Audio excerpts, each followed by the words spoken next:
Ella Timbal. My platform is to share instructional tips, inspiration, and strategies. Welcome for another round of Power Up Your Instruction. For those who are new in this channel, please hit subscribe. Please subscribe for the latest instructional tips and inspirational journey of a global teacher, and thank you. In this webinar session entitled The ABC of Investing Series 2, our speaker will guide us with helpful insights on how to manage our finances and start investing wisely. Our guest speaker is Carol Tanjutco. She's a lawyer CPA, author of the book ABCs of Investing for Generation XYZ, published by Eagle Eye Charities at Amazon. Our guest speaker worked as a family wealth advisor holding security licenses Series 6, 7, 63, and 65 for fiduciary investment advisor. Carol is also a Plaridel-award writer contributing for Inquirer.net and sits on the board of governors of New York Press Club. She is the founder of EagleCharities.org, an online gallery of contemporary visual artists. Our guest speaker is Carol Tanjutco, and let us start our webinar session with her. Hello, welcome back. I'm Carol Tanjutco, the author of ABC of Investing for Gen XYZ. In this session, we will focus our discussion on financial planning and investing, specifically the assets of which assets that you will be investing in. All right. And before we proceed, as a reminder, this class is purely for your personal learning, and it's not to be regarded as a professional legal, tax, and financial advice. And for that, I recommend that you see your trusted personal advisor, your financial advisor. All right, let's move on. The most basic of all is determining your financial house. Let's start building your financial house from the ground up. In this illustration, you will see the ground basis is the cash flow and the net worth. When we talk about the net worth, that is basically your assets minus your liabilities. And that is what we call the net assets. So you take into account everything that you own, like house, car, everything else, money in bank, and minus your liability, like the mortgage, the chattel mortgage, and what you owe on your credit card, then that is your net assets. Now, once you know what your net assets are, take a look at what is your cash flow. The cash flow is your month-to-month expenses, so that's income in minus expenses. And this is where you see how much money exactly is left in your bank or in your wallet. Now, at the middle of our financial house, there is what you call risk management. Risk management is very, very important in order to secure the house. So part of risk management is making sure you have emergency funds in case your two-income household suddenly becomes one, either due to death or divorce or disability. And also part of your risk management, you need to have some kind of insurance. You know how we insure a house in case of fire? That's one of them. But also, what about insuring the biggest asset, yourself, your life? That way, there is what you call an income replacement. Anything happens to you, there's life insurance proceeds, which is absolutely tax-free, then that is an income replacement.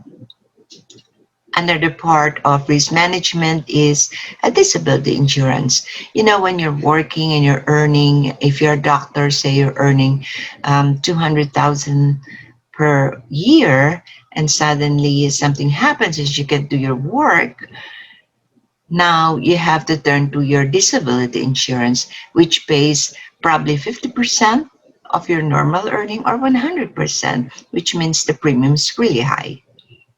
Now, at the next level of our financial house is now where we start the planning area. There's college funding and there's retirement planning. For a young household, you have to put away money for the children as they go to college. And after college, now you start talking about your retirement, isn't it? However, in retirement planning, it starts on day one when you work. Even though you're only 25-year-old, yes, it's the perfect time to plan. There's no such thing as too early to plan. Because think about it. If you want to keep on doing the gig that you want to do, let's say you want to retire at the age of 50 and you're 25 today, that gives you what? 25 years to plan. And if you need at least $1 million as an asset to invest, then you have 25 years to do it. So starting as early as possible is working on your favor. And make sure you set aside at least 15% of your earnings. And on top of the house is wealth accumulation. So now we put away extra money for wealth accumulation, and at the end of that will be wealth distribution. Distribution is the stage when you have enough money accumulated and you start taking from that money. And that is closer to retirement age. Okay, to be more strategic in our plans, we need to have some kind of budget form. Do you know exactly where you are? If you have a certain amount of income, then do you know your expenses?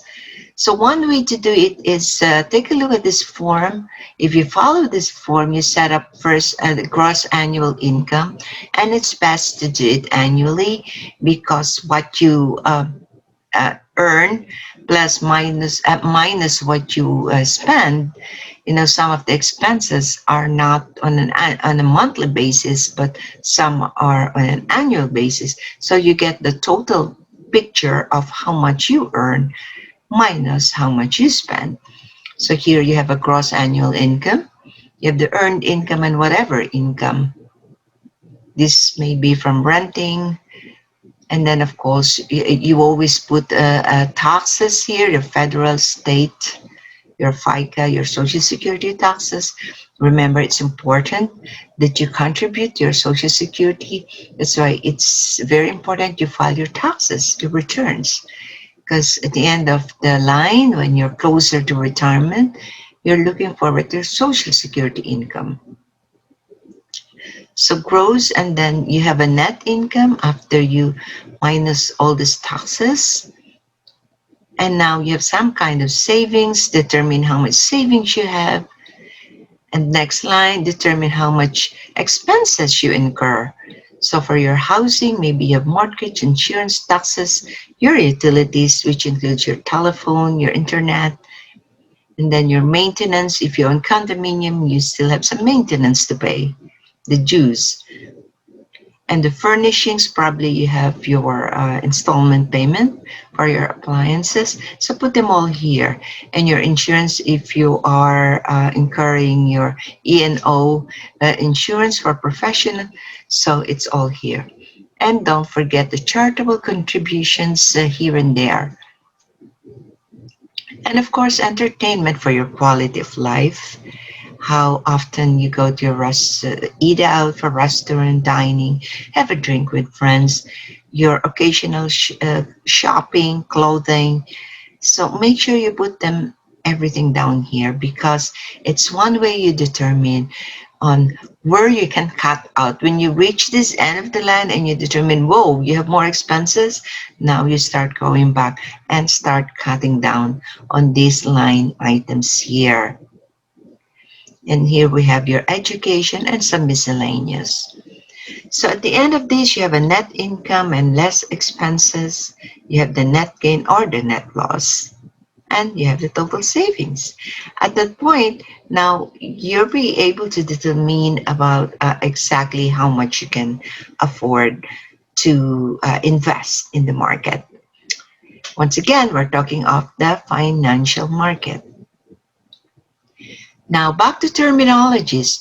There are terminologies that you need to learn, like alpha and beta. You heard it when you watch everything happening in the news, Wall Street.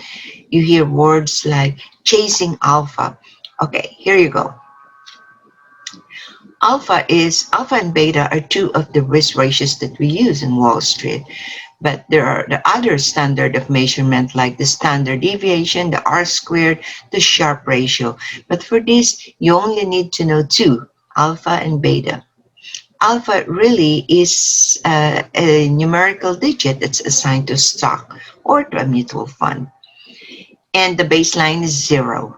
So the more positive alpha is what you want to see. When you look at those fun facts, for example, that they gave you, let's say mainstay large cap or another epoch US equity, then you want to make sure, okay, what is the alpha of this over the last, let's say, 6 months? When you say chasing alpha, you're after a positive figure. Maybe you want to see 1 or 1.5, 2, 3, the higher the number, it's better. Because what this means is that the asset is performing better and that it has, if it has a higher number, then it outperforms the market. So there you go with chasing alpha. And beta, well, it is a standard of measurement to measure the volatility. The baseline is 1. If, for example, you compare an alpha with a beta number, and let's say both of them are number 1, let's say common stock, an alpha is 1, large cap stock, the alpha is 1, that means these two assets are moving in exact the same direction. So if it's going up, they're both going up in exact same manner. Now, if you have a stock on one hand and you have a bond on the other hand, then chances are you're going to see an alpha of more than 1 with a stock, and the bond will possibly have a negative number, which is fine. Because what that means, if this stock is going up, the bond is not moving along. And why is that good? If everything goes down, then you're not exactly zero because they're moving in opposite direction. Now, you really don't want to have all your assets in the same direction, like the same alpha. They're all 1. No, you want something to be a deviation on that. So you look at the beta of which is a negative number. Well, we can take a more detailed discussion of that in the future. For now, let me take you back to the mutual funds. All right, what are mutual funds? You know, when you invest in specific stocks like Apple or T-Mobile, these are putting all your money in that one basket. But if you take mutual funds, it's like a whole pie of different stocks. You slice and dice, all of them are there. You have a little bit on technology, you have a little bit on healthcare or in financial. So you also have some bonds in there. You have some high yield bonds, you have some government bonds. So it's a huge combination of assets.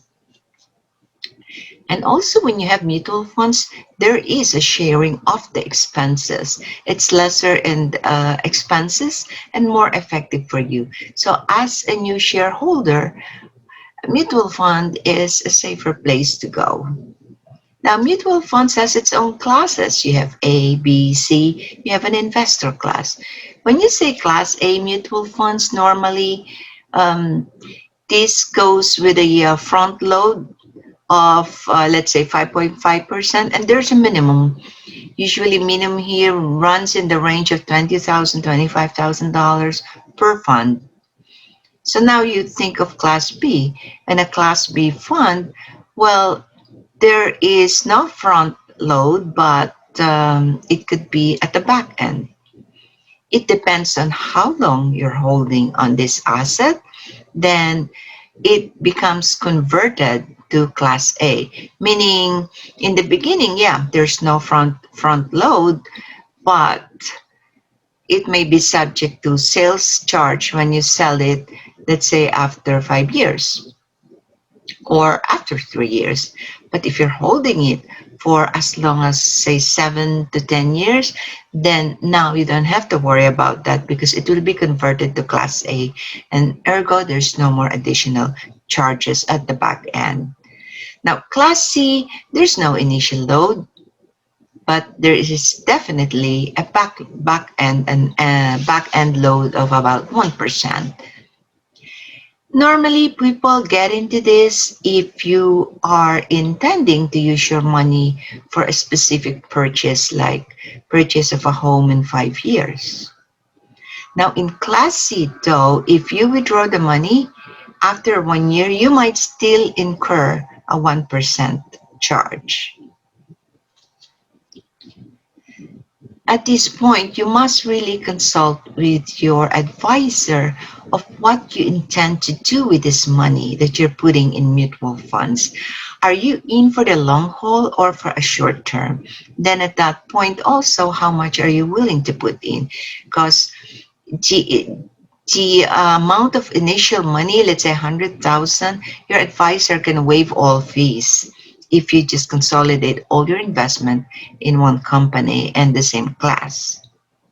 Now, there's something called an investor class, or rather, I'm talking about the same fund family, not necessarily the same class, because you can be holding different classes, but when you're in the same fund family, then that's fine. It will all add up. For the investor class, this is the same Class A, except you can buy it in smaller amount, smaller quantity, let's say $1,000. That is subject to a 5.5 initial fee upfront. So again, you have Class A, Class B, and C, and then you have the investor class. The type of equities. Okay, it's important to know the term S&P 500. You hear this all the time. This refers to the 500 biggest corporations and the names of which you are familiar with, like Apple, IBM, Google, or now ABC, or I mean the alphabet. And then these are the other names that you see all the time, you know, like the T-Mobile. And then you hear the biggest companies, which are the large cap in the industry. So now let's talk about the small cap, the mid cap, and the large cap. The small cap are small companies with less than 2 billion capitalization. The mid cap, these are those with 2 billion capitalization up to 10 billion. So in this category, you might find the airlines and the casinos. Large cap, these are the S&P 500, over 10 billion capitalization, and this might include the mega cap, that's a really huge companies with global companies. And now let's go to what's global and what's international. So you heard international companies, but not necessarily global. What's the difference? Okay, global companies have presence both in the United States and abroad. When you look at stocks and it says international, well, these pertain only to companies with operations abroad, but not in the United States. So there you go. You have a global, which include US, and international, which is outside the United States. Let's talk about investment goals. One of the basic items that we need to know are the investment goals. Is it for preservation, for income, income and growth, or is it for growth and speculation? When we talk of preservation of capital, and you express to us that no, you don't want to lose money, then yes, you might just be for a preservation of capital. So you might want to consider bank assets. These are your regular savings account, your CDs, which are covered by FDIC up to $250,000. However, other items like money market, the US Treasuries may not be covered, but they fall under a different category. The US Treasuries are guaranteed by Uncle Sam, by the federal government. So visit fdic.gov for more information about, the threshold of up to what is covered and how much. But let's move on to higher risk assets or a goal, income. When you reach an age of retirement, you want to have some income. And depending how much money you have, your goal might be purely income. So now you can talk about laddering different types of government bonds. If let's say you have a high school student going to college, you have a very short range of time, 4 to 5 years. So we'll talk about getting bonds of different quality. And you can take some muni bonds, and then you can consider some interest bearing bonds that will pay an annual basis. So know the inverse relationship also between the interest rates and the bond pricing. You know how they always talk about interest rates. Well, interest rates might be good for the stocks, but not really good for the bonds. There's a kind of like an inverse seesaw relationship. So the real estate investment trust or rights. This is one way of how you can invest in real estate without buying real estate. So the money that you put in rights actually is like mutual funds. You can cash in anytime and sell out anytime that you want without the hassle of getting into the real estate investment and doing all the titles and all of that. No, you're just holding a share in a real property holding. If, like most of us, you have an income and growth goal, well, normally you need an income, right? But even for retired people at 65 years old, with the lifespan now that's going all the way up to 95 and up to 100, think about it. At 65, you have 30 to 35 more years. What are you going to do? So part of your investment portfolio will have to be earning income, right? Because you need to spend money. You need to spend like 4 or 5% of that money. But part of that needs to grow more. So now you have a combination of income, which you can put in high yield bonds, a higher risk than the government bonds that we discussed about. This is also known as the junk bonds because the lower credit rating of the issuer, it's their companies and also government agencies might be qualified as a lower credit rating. For example, Philippines is located in a demographic that may have some political risk. So there, we call that a high yield bond. You might have floating rate funds. The floating rate is a little bit speculative because it goes with a varying rate of returns. There's also something called convertible bonds. The convertible securities is in reality in the form of a security. It starts as a bond, but it allows you to convert to a stock. So this is very popular if you don't know what you're going to buy. Are you going to buy a bond or are you going to buy stock? So having some convertibles in the portfolio is a good idea. Balance This is utilized by investors if you feel positively in the market. You feel you now have some experience in the market, and you know there's no way but up, then yeah, you might want to pick balance. But at the same time, you need income. So balance funds are good for retirees as well.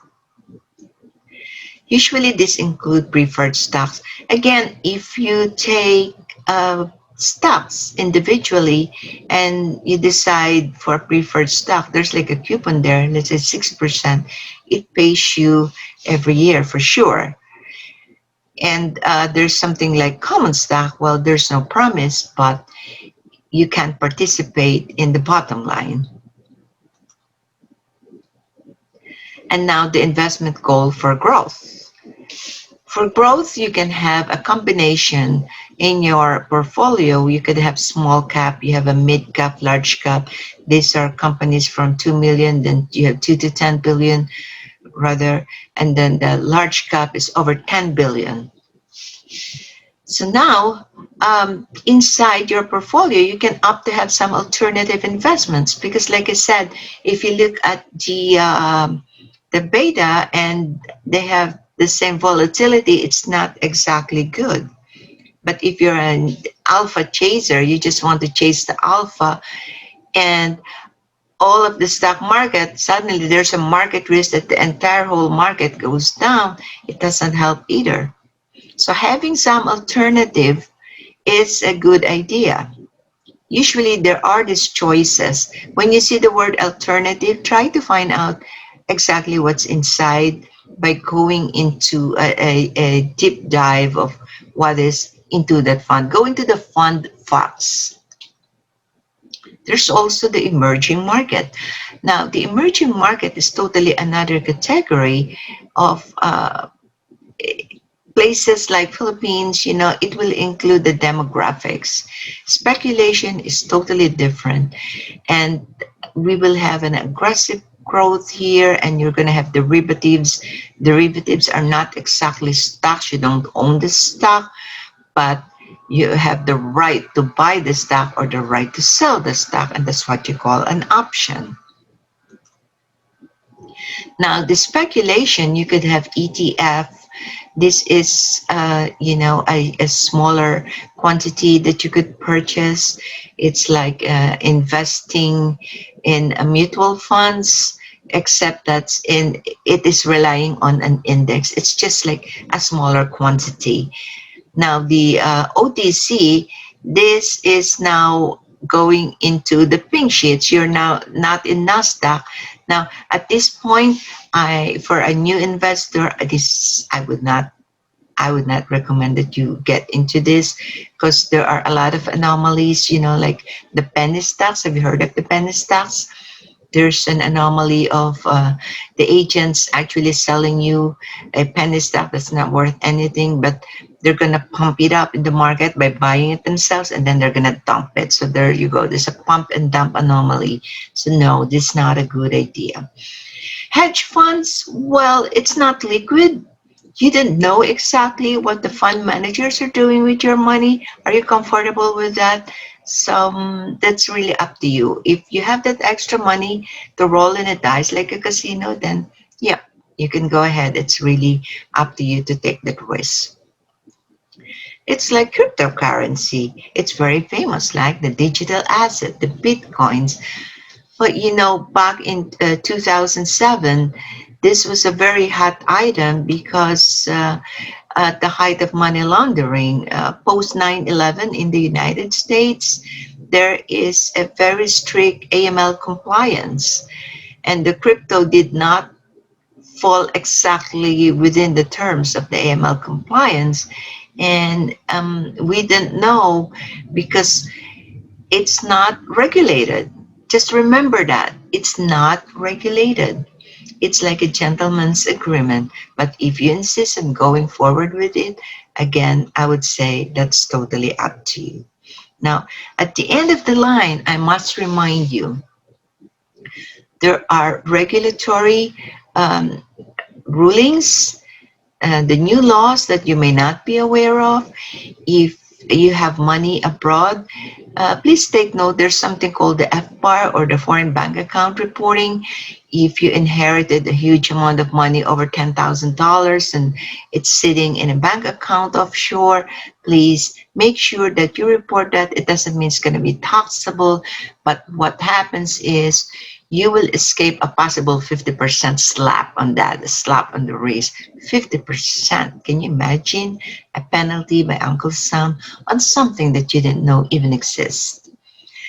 FATCA, you've heard about these over 50,000 placement, mutual funds abroad or foreign banks.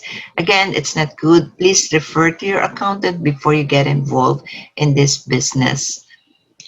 And then there's the over 10,000 cash. Remember what they say, oh, don't transfer over 10,000. Well, don't be scared because it's just a financial reporting. It's just a form. It doesn't mean that you'll be taxed on that. But you know what? You must report. You transfer over $10,000, you must report. You bring in over $10,000 to the United States, you must report. Don't worry, it won't be taken from you. It's just a report. For more information, go to finra.org for checking your broker. I want to make sure you're dealing with the right person. And fincen.gov for enforcement actions, just to educate yourself more on what are these things that we're talking about. So, until the next issue, I hope to see you in another series of ABCs of Investing. Once again, it's available for free download on Kindle at Amazon, ABCs of Investing for Gen XYZ, where I have more opportunity to talk more about this. And tell me how you are doing. Go to abcfinvesting.com and send me your message. And please don't forget to send your review at Amazon. ABCs of Investing for Gen XYZ. I hope to see you soon. Thank you so much for staying with me.